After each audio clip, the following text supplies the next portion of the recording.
Hey guys, welcome to my YouTube channel Python Today। तो अपने पिछले वीडियो में मैंने बताया था कि आप कैसे उबंटू में पाइथन और विजुअल स्टूडियो कोड को इंस्टॉल कर सकते हैं। तो आज हम वही देखेंगे। अगर आप मैक में या लिनक्स में कहीं पे भी हैं तो टर्मिनल ओपन कर लीजिए, control plus alt plus T, तो टर्मिनल ओपन हो जाएगा। विंडोज में आप CMD या फिर डायरेक्ट पाइथन इंटरप्रेट ओपन कर लीजिए। विंडोज में टर्मिनल ओपन करने के बाद यहाँ पे लिखिए पाइथन और 3, तो पाइथन 3 हो गया। मैं चला रहा हूँ पाइथन 3.8.5। तो मैं आज आपको बताऊंगा कि आप प्रिंट फंक्शन के बारे में कुछ। प्रिंट फंक्शन को आज हम डिटेल में जानेंगे। तो मैंने अपने पहले वीडियो में अगर आप प्रिंट तो लिखे एंटर में तो आएगा बिल्ट इन फंक्शन प्रिंट। तो प्रिंट क्या है? प्रिंट एक बिल्ट इन फंक्शन है। फंक्शन दो तरह के होते हैं, एक होता है यूजर डिफाइंड फंक्शन और एक होता है built in function. User defined function वो फंक्शन होते हैं जो हम खुद बनाते हैं, और बिल्ट इन फंक्शन जो ऑलरेडी बिल्ट इन आते हैं पाइथन इंटरप्रेटर के साथ। ठीक है, तो हम प्रिंट फंक्शन के बारे में जानेंगे। तो पहले मैं आपको बता देता हूँ कि वेरिएबल क्या होते हैं। तो वेरिएबल एक कंटेनर या फिर एक बॉक्स होता है जिसके अंदर हम खुद भी रख सकते हैं। मतलब C और C+ में हम कंटेनर को ऐसे करते हैं कि अगर कुछ एक कंटेनर तो उसके अंदर हम पर्टिकुलर एक ही डेटा टाइप को स्टोर कर सकते हैं, लेकिन पाइथन में हमें वो सब झंझट लेने की कोई ज़रूरत नहीं है। हम कुछ भी रख सकते हैं। वो इंटीजर हो सकता है, वो फ्लोट हो सकता है, वो स्ट्रिंग हो सकता है, वो कुछ भी हो सकता है। कुछ भी आप स्टोर कर सकते हैं। तो पहला होता है इंटीजर, ये है इंटीजर। दूसरा होता है फ्लोटिंग पॉइंट, डेसिमल नंबर। तीसरा होता है स्ट्रिंग, ये हो गया स्ट्रिंग। चौथा होता है कॉम्प्लेक्स। वो कॉम्प्लेक्स नंबर अपने क्लास 11 में पढ़ा होगा। ऐसे करके हम लिखते हैं कॉम्प्लेक्स को। 1 + 2i कहते हैं कॉम्प्लेक्स। तो हम पाइथन में i के बदले j यूज करते हैं। ओके, तो अब होता है बुल हम लिखते हैं ट्रू या तो फॉल्स। ओके, और एक डेटा टाइप होता है नल।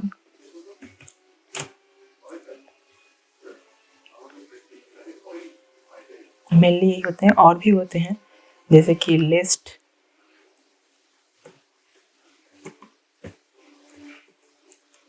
और होते हैं टेबल, लेकिन वो सब बाद में पढ़ेंगे। मेनली आज हम इन्हीं चीज़ों को देखेंगे। तो आप वेरीफाई, ठीक है। तो पाइथन में फंक्शन होता है टाइप। इस फंक्शन के अंदर आप खुद भी पास करेंगे तो बता देगा कौन से टाइप का है। जैसे कि ये है इंटीजर, अगर मैं आपको 1.2 करूँगा तो ये है फ्लोटिंग पॉइंट नंबर। अगर मैं इसको ब्रेसेस लगा दूंगा, कोटेशन के अंदर लिखूंगा तो ये होता है स्ट्रिंग। अगर कोटेशन को हटा के मैं यहाँ पे +3.4 j कर देता हूँ तो ये होता है कॉम्प्लेक्स। अगर मैं यहाँ पे ट्रू लिख देता हूँ तो यह होता है बुल। अगर मैं ट्रू के दोनों साइड ब्रेसेस लगा तो होता है स्ट्रिंग। ठीक है, तो कंफ्यूज मत होना, बहुत लोग कंफ्यूज हो जाते हैं इस बारे में। सिंपली आपको ये समझना कि आप स्ट्रिंग के अंदर कुछ भी लिखेंगे, नो मैटर वो क्या है, वो स्ट्रिंग ही माना जाएगा। ओके, ठीक है। तुम अब आ जाते हैं प्रिंट फंक्शन के बारे में। तो प्रिंट फंक्शन सिंपली प्रिंट करने के लिए हम यूज करते हैं। प्रिंट फंक्शन के अंदर स्ट्रिंग लगा के कुछ भी लिखेंगे तो प्रिंट हो जाएगा, एंटर करेंगे तो प्रिंट हो जाएगा। सिर्फ स्ट्रिंग ही नहीं, आप यहाँ पे 1 लिखेंगे तो 1 प्रिंट हो जाएगा। अगर आप 1 + 34 35 प्रिंट हो जाएगा।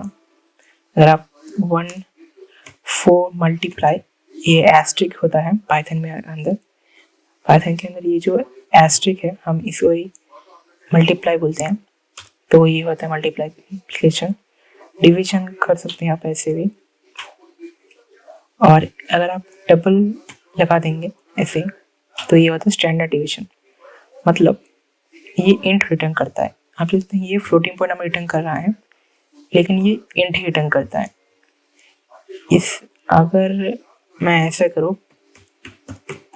प्रिंट 4 डिवाइडेड बाई 2, सेंटेंस को टिक करने, तो ये आएगा 2.0। अगर मैं इसको 2 बार लगा दूँ तो ये आएगा 2। तो देख सकते हैं कि ये रिटर्न कर रहा है फ्लोटिंग पॉइंट नंबर और रिटर्न करता है ट्रू, ये है इंट। अगर आप श्योर नहीं है तो आप डेटा टाइप को प्रिंट कर सकते हैं। आप लिखिए टाइप और इसके एंड में, तो ये हो गया इंट। अब मैं यहाँ पे सिंगल लगा तो ये हो गया फ्लोट, ठीक है। तो डबल बैकस्लैश अगर आप स्लैश यूज करेंगे, फॉरवर्ड स्लैश, तो वो जो रिटर्न करता है वो इंट होता है। तो यहाँ पे डेटा कुछ लॉस हो जाता है, क्योंकि अगर आप ये लिखेंगे तो ये होता है 2.5, लेकिन अगर आप यहाँ पे डबल लिख देंगे तो इसे 2 पॉइंट करेगा, जबकि राउंड ऑफ करने पर 3 पॉइंट होना चाहिए। तो राउंड ऑफ नहीं करते, ये बस इंटीजर को, पहला जो इंटीजर होता है उसको लिख देता है और फ्लोटिंग मतलब पॉइंट के बाद जो होता है उसको इग्नोर कर देता है, ठीक है। तो ये हो गया। अब सिर्फ इंटीजर ही नहीं, आप फ्लोटिंग पॉइंट नंबर का भी सम, सब्ट्रैक्शन, मल्टीप्लिकेशन कुछ भी कर सकते हैं। अब आ जाता है स्ट्रिंग के ऊपर। अगर हम हेलो ऐसे लिख के फिर अभी लिखेंगे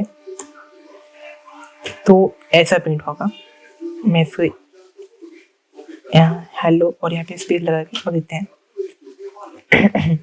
तो आप देख सकते हैं कि हेलो अभी प्रिंट हो रहा है। ये प्लस क्या करते हैं कि इन दोनों स्ट्रिंग को एक साथ जोड़ देता है, ओके, ये एक साथ जोड़ देता है। आप स्ट्रिंग के साथ प्लस ऑपरेटर भी यूज कर सकते हैं। अच्छा, ऑपरेटर क्या है? ये plus, minus, asterisk, slash, double slash, ये सब कुछ ऑपरेटर होते हैं। और भी ऑपरेटर होते हैं, बाद में बताऊंगा। तो एक और चीज रह गया, अगर आप ऐसे लिखेंगे कि हेलो स्पेस एल एस्ट्रिक 5, तो ये हेलो को 5 बार प्रिंट कर देगा। तो आप स्ट्रिंग के साथ प्लस ऑपरेटर और एस्ट्रिक को यूज करते हैं। अगर आप माइनस ऑपरेटर को यूज करेंगे कि हेलो माइनस, तो ये एरर थ्रो कर देगा कि स्ट्रिंग और स्ट्रिंग माइनस नहीं, सब्ट्रैक्शन नहीं हो सकता है, डिवीजन भी नहीं हो सकता है, डबल डिवीजन करके नहीं होगा, सिर्फ मल्टीप्लिकेशन और एडिशन हो सकता है। अब एडिशन करने के लिए पाइथन में एक फंक्शन होता है जिसका नाम है सम। क्या नाम है? सम फंक्शन।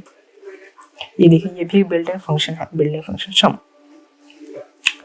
अच्छा, तो मैं जो चीज बताना चाहता कि सपोज कोई फंक्शन है सम, आपको इसका नाम याद नहीं है, आपको ये नहीं पता कि काम कैसे करते हैं, यहाँ पे इसका सिंटेक्स क्या है। तो आपको क्या करना है, आपको लिखना है प्रिंट और इसके अंदर आप लिखिए सम dot underscore underscore DOC underscore underscore और एंटर। तो ये एक वेरिएबल होता है underscore underscore doc underscore underscore, ये एक वेरिएबल है, मतलब ये कंटेनर है जिसके अंदर ये लिखा है कि हम स्ट्रिंग फंक्शन का क्या यूज करते हैं। लिखा है return the sum of a start value by default 0 integer. अब सब पढ़ सकते हैं क्या लिखा है। मैं आपको दिखा दूं कि प्रिंट फंक्शन का भी ऐसे लिखा हुआ है। अगर आप यहाँ पे सम को ऐसे प्रिंट लिख देंगे तो ये भी लिखा है कि प्रिंट फंक्शन ये होता है, और इसका ये फाइल सेप एंड फ्लैश ये इसका कीवर्ड है।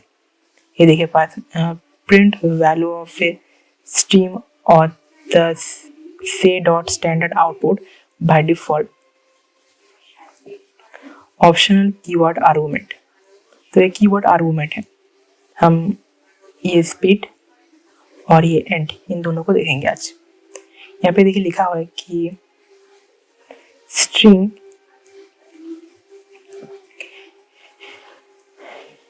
instant between value by default space और string append after the last value by default new line character। तो न्यू लाइन कैरेक्टर क्या है? न्यू लाइन कैरेक्टर होता है बैकस्लैश n, ये होता है न्यू लाइन कैरेक्टर। अगर हम जो प्रिंट लिखते हैं प्रिंट हेलो, तो पाइथन इसके एंड में बाय डिफॉल्ट एक न्यू लाइन कैरेक्टर ऐड कर देता है। अगर मैं मैन्युअली एक न्यू लाइन कैरेक्टर ऐड करूंगा तो देखिए ये इस लाइन में था, फिर इस लाइन में आया, फिर इस लाइन में, क्योंकि 2 न्यू लाइन कैरेक्टर ऐड हो गए हैं। अगर मैं एक और ऐड करूंगा तो ये 3 लाइन है, ये पहला, दूसरा, तीसरा। अगर आपको कोई भी ऐसा चीज था जब आपको न्यू लाइन कैरेक्टर नहीं चाहिए तो आप कॉमा लगा के लिखेंगे एंड इक्वल टू, और कोटेशन के अंदर आप कुछ भी लिख सकते हैं। जैसे अगर मैं स्पेस देता हूँ तो देखिए स्पेस के बाद आ रहा है। बाय डिफॉल्ट इसका सिंटेक्स होता है ये एक न्यू लाइन कैरेक्टर। अगर मैं इसके अंदर लिख दूँ अभी तो ये उसके बाद आएगा। अगर मैं इसके बाद भी एक न्यू लाइन कैरेक्टर लगा देते हैं कि, तो अब देखिए ऐसे सिंटेक्स आ रहा है, ठीक है। तो अब इसे कुछ भी लगे तो ये लास्ट में ऐड हो जाएगा। ये गया एंड, अब आ रहा है स्पीड। तो स्पीड को हम यूज करने से पहले आपको दिया तो हेलो कोमा लगा के फिर एंड, तो हेलो अभी। तो आप ऐसे भी दोनों चीज को ज्वाइन कर सकते हैं। हम यहाँ पे ऐसा नहीं करते हैं, सॉरी, हम यहाँ पे ऐसे नहीं करते हैं। हम हेलो लिखते हैं और फिर कुछ भी टेक्स्ट मतलब इंटीजर जैसे कि 10 फिर एंटर, तो ये स्ट्रिंग और इन को एक साथ प्रिंट कर देता है। अगर आप यहाँ पे प्लस लिखेंगे तो ये प्रिंट नहीं होगा। अगर आप सिर्फ 10 लिखेंगे तो भी ये थ्रो करेगा। ऐसा लिखने के लिए आपको ऐसा ही लिखना पड़ेगा, या फिर मैं आपको जब एफ स्ट्रिंग और डॉट फॉर्मेट फंक्शन का यूज करना बताऊंगा स्ट्रिंग में, तब इसको देखेंगे। ओके, तो ऐसे करके आप बहुत सारे ऐसे एक और स्ट्रिंग लगा दे सकते हैं। स्पेस देखिए यहाँ पे मैं लिखता हूँ अभी एंटर, तो हेलो 10 अभी। ओके, तो यहाँ पे मैंने एक बेकार एक स्पेस दे दिया है, ठीक है। तो आप देख सकते हैं मैंने इस हेलो के बाद भी एक स्पेस है, 10 के बाद भी एक स्पेस है, और अभी लास्ट में है। लास्ट में तो एंड यूज करते तो एंड आता है, तो बीच में जो स्पेसेस है उसके लिए आप यूज करते हैं कॉमा लगा के ACP इक्वल टू, इसका बाय डिफॉल्ट सिंटेक्स होता है ये कोई चेंज नहीं है। अगर मैं इसके अंदर स्पेस को डिलीट करके सिर्फ एम्प्टी स्ट्रिंग का मतलब braces open and close enter, तो ये देखिए स्पेसेस चले गए हैं। अगर मैं यहाँ पे कुछ भी जैसे कि बैक स्लैश लगा देता हूँ तो ये बैक स्लैश प्रिंट हो जाएगा।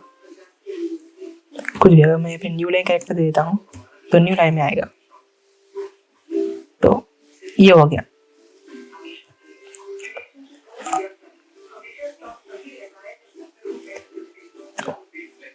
तो आज के लिए बस इतना ही। प्रिंट फंक्शन के बारे में बहुत कुछ बता दिया है, और भी कुछ फंक्शन रह गए हैं बताने के लिए, लेकिन वो हम बाद में देखेंगे। That's it for today. Bye and If you like my video, then like, subscribe. Bye bye.